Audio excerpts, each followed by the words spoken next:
Sejarah telah tercipta di La Liga Spanyol musim ini, tepatnya hari Minggu lalu, ketika Girona mengalahkan Barcelona dengan skor 4-2 di pekan ke-35 La Liga Spanyol. Kemenangan atas Barcelona ini sangat berarti untuk Girona.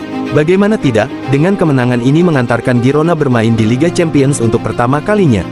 Tim asuhan Michel Sanchez itu memastikan diri tampil di Liga Champions musim depan, dengan kokoh di posisi kedua klasemen dengan 74 poin, yang tidak mungkin lagi dikejar Athletic Bilbao yang berjarak 13 poin di sisa musim ini. Girona untuk pertama kalinya akan tampil di turnamen tertinggi antar klub benua Eropa tersebut. Sehingga, membuat para pemain, staf pelatih, manajemen, dan para fans langsung larut dalam kebahagiaan. Padahal, Girona sendiri baru saja promosi ke La Liga Spanyol 2 musim lalu. Namun, untuk musim ini mereka tampil luar biasa dan konsisten hingga berhasil mengunci satu tempat di Liga Champions. Girona pun merayakan kesuksesan mereka meraih tiket ke Liga Champions musim depan untuk pertama kalinya sepanjang sejarah. Meski begitu, langsung muncul pertanyaan mengenai partisipasi mereka di kompetisi antar klub paling bergengsi di benua biru tersebut. Pertanyaan yang pasti muncul yaitu terkait dengan status Girona sebagai bagian dari City Football Group. Status ini juga sempat menimbulkan keraguan mengenai partisipasi mereka di awal musim.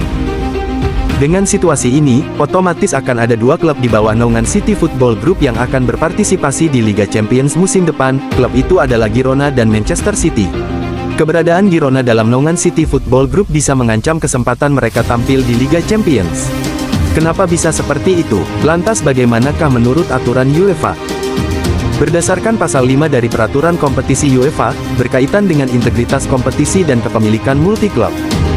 Tertulis bahwa, aturan itu melarang dua tim yang dikendalikan oleh orang atau grup yang sama berada dalam satu kompetisi.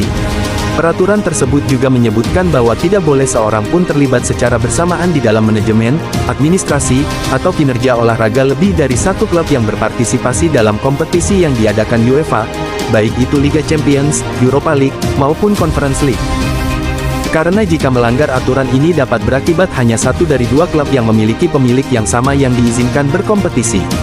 Bagi kalian yang belum tahu, CFG atau City Football Group merupakan perusahaan induk yang membawahi sejumlah klub sepak bola yang tersebar di Eropa, Amerika Serikat, Amerika Latin, Asia, hingga Australia.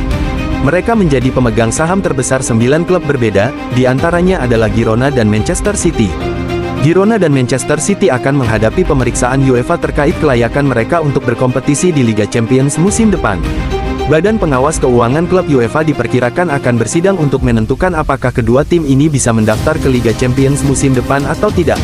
Namun, saat ini ada peraturan yang berlaku mengenai klub dengan kepemilikan yang sama, contohnya kasus yang paling terkenal yaitu RB Leipzig dan RB Salzburg. Hal ini memicu penyelidikan UEFA pada tahun 2017, karena kedua klub sangat dipengaruhi oleh pemiliknya yaitu Red Bull, serta hubungan olahraga dan komersial mereka yang erat. Kasus ini memicu perhatian besar kala itu. Namun, UEFA menyimpulkan keputusan mereka bahwa tidak ada aturan yang dilanggar, dengan masing-masing klub menunjukkan pemisahan struktur operasional yang cukup untuk dibedakan satu sama lain. Akhirnya, kedua klub tersebut diizinkan masuk ke Liga Champions pada musim 2017-2018, sekaligus yang pertama dalam sejarah. Dan mereka pun kemudian disatukan di grup yang sama, yaitu di Europa League 2018-2019. Potensi konflik kepentingan dalam kasus yang sama juga melibatkan Aston Villa dan Vitória Guimarães, Brighton dan Union Saint-Gilloise, serta AC Milan dan Toulouse, yang semuanya diabaikan oleh UEFA menjelang musim 2022-2023, dengan semua klub tersebut diizinkan berlaga di berbagai kompetisi UEFA. Meskipun berbagi kepemilikan, tetapi yang terpenting adalah, kompetisinya tidak sama dengan klub saudaranya. Dalam situasi Girona saat ini, UEFA akan lebih dulu memeriksa kedua klub yakni Girona dan Manchester City sebelum mengambil keputusan. Sejauh ini, UEFA masih lentur dalam mengambil keputusan, jadi semua dilihat per kasus. Namun, jika UEFA mengambil keputusan untuk bertindak, menetapkan bahwa hanya satu klub di bawah kepemilikan City Football Group yang bisa masuk, maka siapapun yang finish lebih tinggi di liganya masing-masing kemungkinan besar akan mendapatkan tempat di Liga Champions, dan itu hampir dipastikan adalah Manchester City. Namun, terlepas dari tingkat prioritas ini, sebuah laporan mengklaim bahwa City mungkin terpaksa mengurangi atau menjual saham mereka di Girona jika mereka ingin tampil di Liga Champions. Menarik kita nantikan kelanjutan dari kasus ini, apakah Girona akan tampil di Liga Champions musim depan, atau malah justru Girona harus mengubur mimpi mereka untuk tampil di Liga Champions untuk pertama kalinya.